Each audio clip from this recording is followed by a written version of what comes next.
ये लोमड़ी हर दिन सिर्फ एक मछली खाती है ताकि भयानक ठंड में वह कहीं भूख से ना मर जाए। असल में कुछ दिन पहले एक मछुआरे की गाड़ी उसके घर के पास से गुजर रही थी। इसी बीच मौका देखकर लोमड़ी ने गाड़ी से कुछ मछलियों को चुरा लिया। लेकिन जैसे ही वो मछलियों को लेकर घर पहुंची, अचानक एक भेड़िया उसके घर तक आ गया। लेकिन उसे तो मछली को नहीं बल्कि लोमड़ी को खाना था, क्योंकि चालाक लोमड़ी ने भेड़िए को पहले कई बार धोखा दिया था। लेकिन इस बार भेड़िया बहुत सावधान था। उसने काफी देर तक इंतजार किया, लेकिन जब लोमड़ी बाहर नहीं आई तब उसने अपना सिर उसके घर में घुसा दिया। अंदर उसने देखा कि लोमड़ी तो मजे से मछली खा रही है। मछली को देखकर भेड़िया के मुंह में पानी आ गया। उसने लोमड़ी से कहा, एक मछली मुझे भी दे दो। लोमड़ी ने उसके फटे हाल को देखा और तरस खाकर उसे दो छोटी छोटी मछलियां दे दी। मछली खाने के बाद भेड़िए की जिज्ञासा और बढ़ गई। उसने लोमड़ी से कहा, प्लीज क्या तुम मुझे भी मछली पकड़ना सिखा दोगी? यह सुनते ही लोमड़ी ने रात में भेड़िए को नदी किनारे ले जाकर बर्फ में छेद करवाया और कहा, अपनी पूंछ को इसमें डाल दो। मछली तुम्हारे कस्तूरी अखरोटों के सुगंध से खुद ब खुद आकर फंस जाएगी। इतना कहने के बाद लोमड़ी चुपचाप वहां से दांत चाटते हुए निकल गई। अनजाने में भेड़िया एक बार फिर से लोमड़ी के जाल में फंस गया और बेचारा पूरी रात जमा देने वाली बर्फ पर बैठा रहा। लेकिन उसकी पूंछ में एक भी मछली नहीं फंसी। सुबह जब वो वहां से उठने लगा तो उसने देखा कि उसकी पूंछ तो अब पूरी तरह बर्फ में जम चुकी है। उसने खूब जोर लगाया लेकिन पूंछ 1 इंच भी बाहर नहीं निकली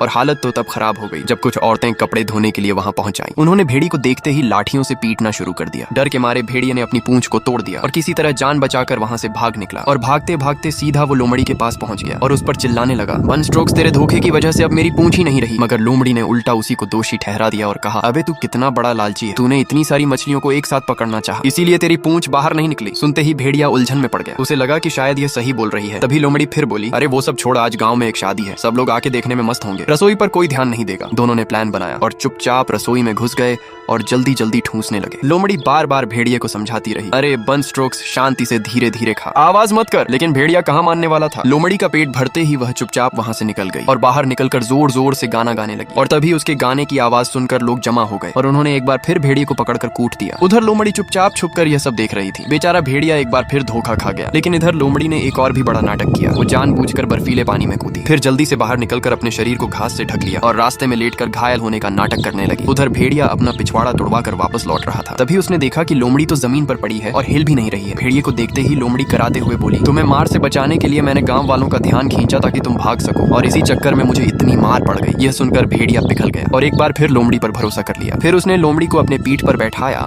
और घर की ओर चल पड़ा। लेकिन जैसे ही भेड़िया दरवाजे पर पहुंचा, लोमड़ी फटाक से अपने बिल में कूद गई। मगर भेड़िया भी तुरंत उसके पैर को दबोच लेता है। लेकिन लोमड़ी फिर से चालाकी दिखाते हुए बोलती है, अरे गधास, यह मेरा पैर नहीं पेड़ की जड़ है। भेड़िया दोबारा गच्चा खा जाता है।